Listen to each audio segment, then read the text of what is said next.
It's rare to find a love story that feels truly genuine, one that brings comfort and warmth to those who watch it. A story that highlights the novel and ambiguous emotions of young love while traversing the tumultuous time of adolescence. The Fragrant Flower Blooms with Dignity is an anime that portrays a heartfelt narrative about love, friendship, prejudice, and self-worth. And above all, it stands as a compelling reflection of healthy relationships that are built on mutual respect, understanding, and growth. It's the kind of story that reminds you of what love should look like. Coming into this anime, I expected what many would, a cute little love story between two characters, and that's exactly what I got, but it nonetheless spoke to me in ways I haven't felt in ages. There was something disarmingly honest about it. I found myself completely caught by surprise and enamored by just how wholesome and authentic this anime came to be. In a world where meaningful connections are increasingly difficult to come by, overshadowed by superficiality, The Fragrant Flower Blooms with Dignity feels like a breath of fresh air. It strips away the pretense and noise, focusing instead on the quiet, sincere moments that define what it means to care for somebody. It provides not only a love story, but a journey of personal growth, humanization, friendship, and the power of love during adolescence, choosing the most healthy example to lead by. The Fragrant Flower Blooms with Dignity follows our protagonist, Rintaro Tsumugi, a high school boy who attends Chidori Public High School, infamously known for having many delinquents in attendance. Across from Chidori is a prestigious all-girls private academy, Kikyo, with whom they have a bitter rivalry and constantly clash with their differences. Rintaro is often avoided by others due to his tall stature and fierce appearance, making many intimidated by him. But in reality, Rintaro has a kind and gentle heart that goes unnoticed, leading him to have a low self-esteem. One day, while helping out his family's patisserie, he meets a customer who, after a brief moment, runs away from him. The next day, the customer returns to apologize, introducing herself as the cheerful Kaoruko Waguri, and kicks off their friendship, looking past Rintaro's appearance and accepting him for who he is. What begins as a small act of understanding soon grows into something more profound, a bond that challenges the invisible walls built by society, reputation, and fear. It's here that the Fragrant Flower Blooms with Dignity reveals its true heart, the courage to see others for who they really are. From the initial premise, the story is framed by tribalistic rivalry and difference between Chidori and Kikyo that slowly transforms into one of mutual regard, the tearing down of walls and the humanization of each other rather than stereotypes. This rivalry sets up a backdrop that paints a picture of societal division, with Kikyo representing high society, whereas Chidori is the opposite. The schools constantly mock and bicker about each other, their student bodies nearly incompatible. It's a rivalry that's built on perception and not truth. Remember when I mentioned Rintaro's low self-esteem? His self-worth had always been put into question before his attendance at Chidori. It's always been cited that he has a scary face, that he's unapproachable, and the second he looks at someone, even with the purest intentions, they are quick to look the other way in fear or contempt. That ultimately has left him without many meaningful connections in his young life. When we take that into consideration, alongside with his attendance at Chidori and his new friendship with Kaoruko, who attends Kikyo, we start to see the connection and how that dynamic affects the two of them.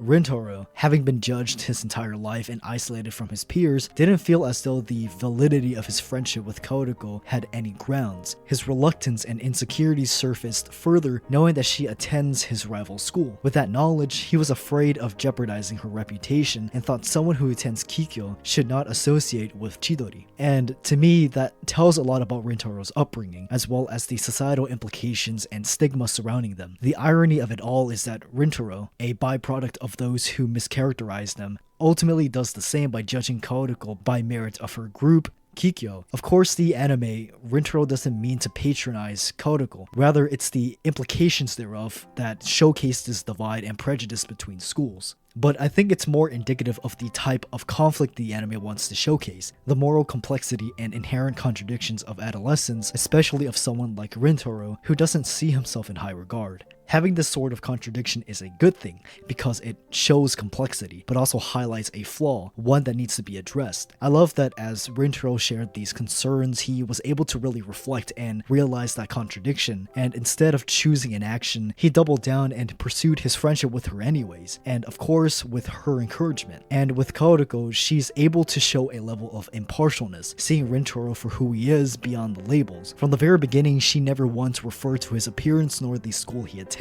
Rather, she saw the kindness within him, choosing to focus on that, not even realizing the negative about him. Heck, there was even a scene where Kaoruko discovered that Rintaro attended Chidori, and she jumped up with joy and excitement. It was truly something genuine. She felt happy knowing that Rintaro, the boy she liked, was so close by. It never even occurred to her of Kikyo's perception of Chidori. She cared only that she's able to see him, and this is exactly why I, along with so many others, think that the Fragrant Flower Blooms with Dignity is such a wholesome and heartfelt drama. Her excitement felt so innocent and pure, a reminder that relationships can still happen between two contrasting worlds. Rintaro and Kaoruko's relationship begins in an environment built on bias and misunderstanding, divided by schools that are diametrically opposed. Yet as the relationship grows, that connection becomes a bridge between the two worlds that were never supposed to mix. We see the bridging of this gap most clearly when Rintaro and his friends, alongside Kaoruko and her friend Subaru, get together, befriending one another and dropping the labels of Chidori and Kikyo altogether. It's such a healthy and realistic depiction of personal dilemma and how these inner conflicts manifest outwardly, shaping the world around them. In doing so, the anime shows how understanding, compassion, and friendship can facilitate change, creating a better, kinder world to live in.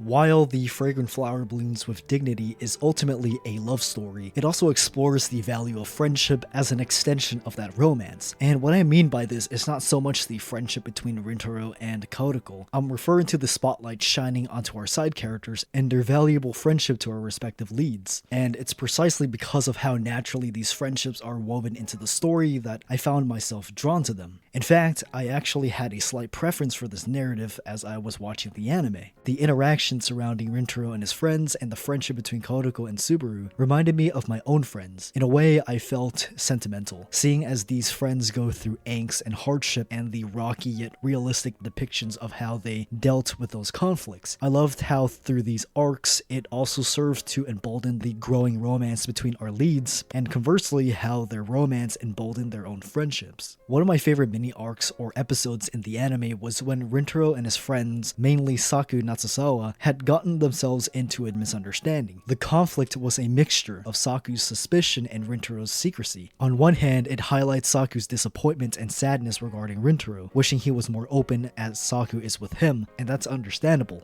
Imagine having a best friend whom you trust so much, but they seem distant and are holding themselves back. I would also feel like there's something wrong. On the other hand, Rintaro's secrecy derives from a uncertainty and fear of judgment from those around him. It's not that he distrusts Saku or the rest of his friends, but rather because of that potential for stigma to arise. The distance that grew between the two was increasingly apparent and really signified a discrepancy that felt off. And the way this issue was resolved is indicative of what a healthy resolution looks like. Rintaro recruited the help of Kaoruko and Subaru, asking for their advice on how they would go about it, and the scene is actually my favorite in the entire anime because of how genuine and down to earth it was. After witnessing this strong bond between Kaoruko and Subaru, he felt encouraged and wanted to emulate that bond with his friends. He no longer wanted to shut himself off as he did his entire life, but rather have more trust.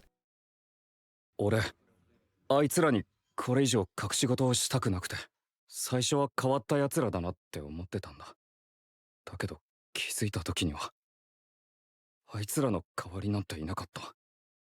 初めて居場所ができた気がした。だから俺、あいつらのことも諦めたくない。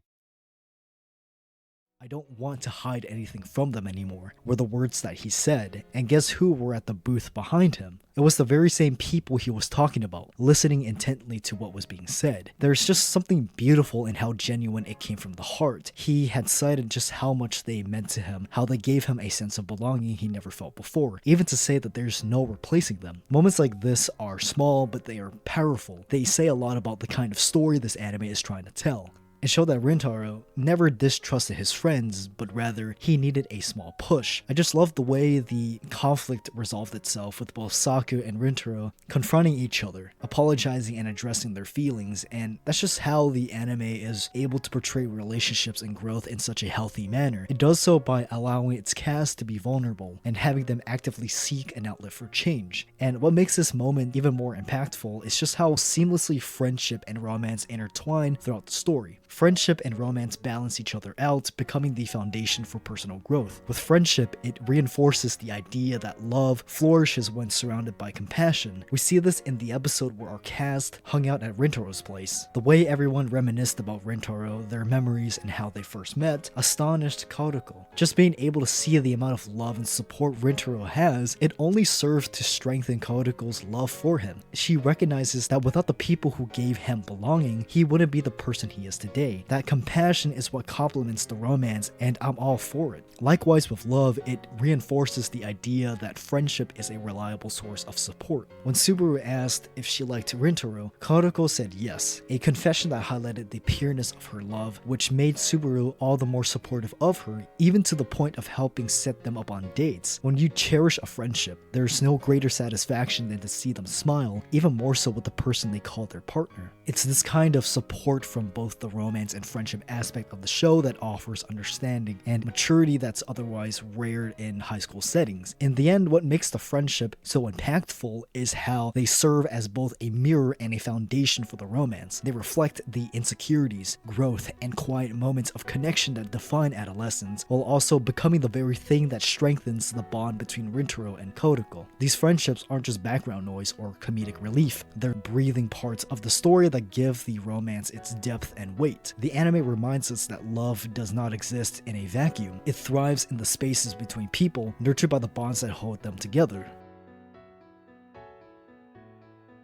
When it comes to romance anime, it's not uncommon to see a healthy relationship. Of course, there are ones that inject certain tropes in order to create conflict and drama. Perhaps this is achieved through multiple love interests or quirks like tsundere partners, but overall, it's relatively normal. We can point to other instances of more unhealthy examples, but that's not the point. What separates the Fragrant Flower Blooms with dignity is the intentional tone it maintains throughout. The anime is very warm and wholesome, carrying itself in a cinematic fashion. The love story develops itself through the entire season in a methodical and quiet way that evokes the fuzzy warmth of discovering one's first love. We've seen animes before that have done this. Tsuki ga Kirei, for example. The anime isn't unique in that regard, but it's the fact that it's far and few in between that pronounces its presence. Pretty much what I've already mentioned so many times throughout this video, the slow building romance and interactions between our leads create such a powerful example of healthy relationships. The genuine interest Kaoruko has for Rintaro as he describes his experience in the sports festival, how she dearly wanted him to be able to attend,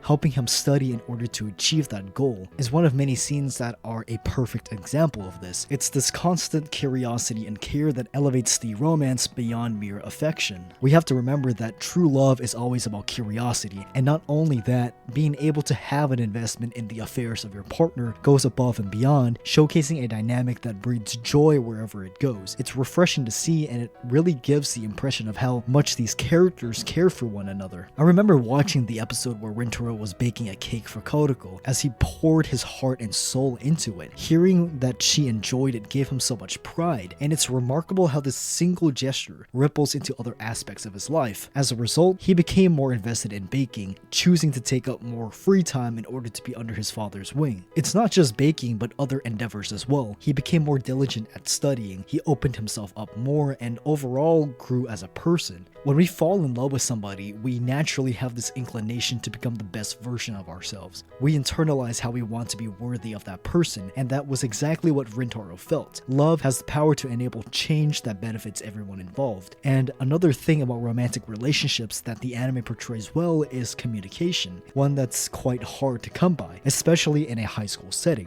Whether it's those late night phone calls between our leads, being vulnerable about their anxieties and fears, understanding one another and breaking down preconceived notions, and being open about their feelings, it It's inspiring to see. Moments like these emphasize the depth and thoughtfulness of their bond. It's how love should be. It's an ideal that we should all strive for. And furthermore, with the romantic tension between our leads throughout the entire season, we get to re-experience what falling in love feels like. It's a slow and gradual process. Sometimes we're not even aware of it until these emotions crash down on us. The slow development is what makes each interaction feel meaningful and earned. Just seeing Rintaro and Kaoruko interact, their interest in each other grows with every meetup. Those awkward yet cute moments when they catch each other's stare, leaving them scrambling for words, the two of them going on dates as they converse about their lives, and the wholesome gestures they exchange when they see each other out the window at school. It just melts your heart. It's that sense of innocence that brings life to the romance. In the end, what makes the romance so compelling is how it intertwines emotional growth, genuine care, and meaningful communication. The slow building relationship between Rintaro and Kaoruko demonstrates how love can inspire personal development, foster empathy, and create a sense of belonging. It is not defined by grand gestures or dramatic conflicts, but by the quiet, intentional ways the characters support and understand one another. Through these interactions, the anime paints a portrait of love that is patient, nurturing, and reciprocal, a rare example that feels both authentic and aspirational, showing us how healthy romance can flourish in the everyday moments of life. Beyond the main romance, there's a character who's caught my attention from the very beginning, Subaru Hoshina. She's one of the many characters who personifies the turbulence of youth. I can't quite pinpoint a single reason why she stood out to me. Maybe it was her cool aesthetics and composure, or that quiet, mysterious aura she carried. But what I do know is that her arc resonated with me in ways I didn't expect. At first, I'll admit, I didn't like her. When she lashed out at Rintaro for talking to Kaoruko, it felt unjustified, even harsh. This was during a time when tensions between Kikyo and Chidori were already at their peak, so her reaction only deepened that hostility. Yet, even as I felt that frustration, I couldn't help but wonder why she acted that way. There was something more beneath the surface. And as the anime progressed, my perception of her changed completely once her backstory unfolded, revealing how she was bullied by boys growing up and how that led to her deep-seated distrust. Everything suddenly made sense. Her sharpness wasn't cruelty, it was self-preservation. What truly drew me in, though, was the way Subaru slowly began to open up. The moment Rintaro showed her kindness and protectiveness towards Kaoruko, she began to question her own assumptions. From there, she didn't just soften, she grew. Her gradual transformation from resentment to understanding was one of the most rewarding arcs in the series. I especially loved that scene at the cafe. It was uncomfortable, yet so telling of who she is. Beneath her cold exterior was someone deeply caring, even if she didn't always express it the right way. Her plea for Rintaro to stop seeing Kaoruko wasn't born from malice, but from a place of fear and love. Kaoruko gave her a sense of belonging, and while Subaru acknowledged how unfair her request was, she couldn't bear to see Kaoruko's reputation ruined due to the Chidori-Kikyo dynamic. That contradiction between wanting to protect and not knowing how was very human. What made Subaru so captivating is how the anime let us see her vulnerability. The girl who was once stoic became someone whose heart was overflowing with quiet devotion and guilt. Her internal conflict of feeling unworthy of Kaoruko's kindness, of wanting to give back but never feeling like she could, was painstakingly real. Kaoruko was her hero, after all. That guilt for telling Rintaro to stay away began to consume her, not because she hated him, but because she cared deeply for Kaoruko. And it's as if she felt that she had betrayed her trust. In the end, Subaru's growth wasn't just about overcoming her past. It was about rediscovering her capacity for trust and agency. She learned to turn her guilt into acceptance, her distance into warmth, and her protectiveness into genuine support. By the time she encouraged Kaoruko's pursuit of love, even setting her up on dates, she had come full circle. And if that wasn't enough, the anime really drives the point home by allowing Subaru to confront her fear and trauma surrounding men. During the beach scene with Kaoruko, Rintaro, and his friends, Subaru opens up to them, a moment that's handled with such sincerity and care. She doesn't speak with resentment. Instead, she articulates her feelings with honesty and grace, expressing both her fear and her desire to move forward. It's a deeply human moment, one that captures what warmth truly looks like: being vulnerable, taking accountability, and choosing to face the very things that held you back. And what's beautiful is how her honesty is met with understanding rather than judgment, showing that healing is not a solitary act, but something nurtured through compassion. To me,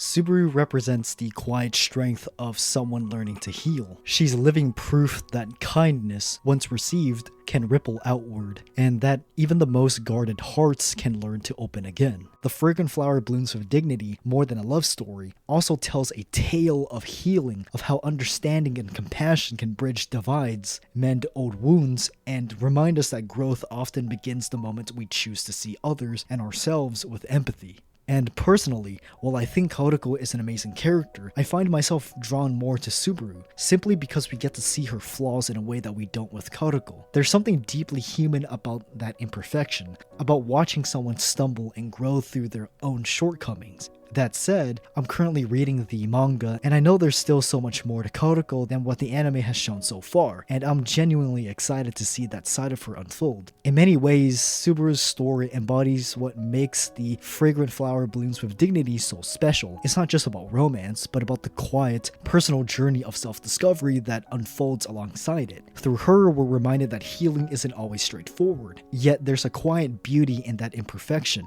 Subaru's growth, much like the series itself, reflects the courage it takes to open your heart again, and how even the smallest acts of kindness can leave the deepest impact.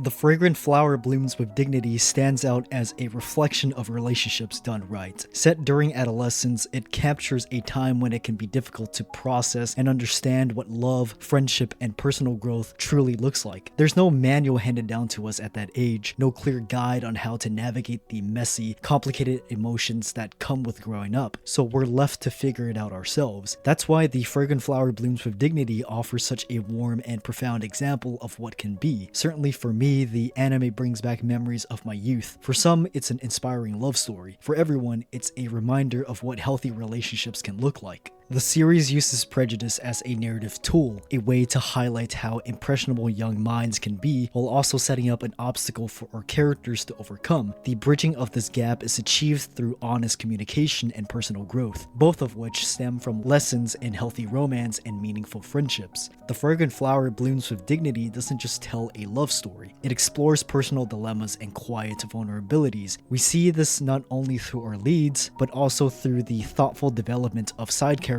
like Subaru and Saku. And that's what makes this anime shine, its willingness to explore the narrative landscape beyond its central couple. In the end, The Fragrant Flower Blooms with Dignity is an incredibly wholesome and beautiful story, one that makes our hearts flutter and lets us feel the warmth of its characters. It's not just a romance, it's a gentle reminder of how love, trust, and growth can shape who we are.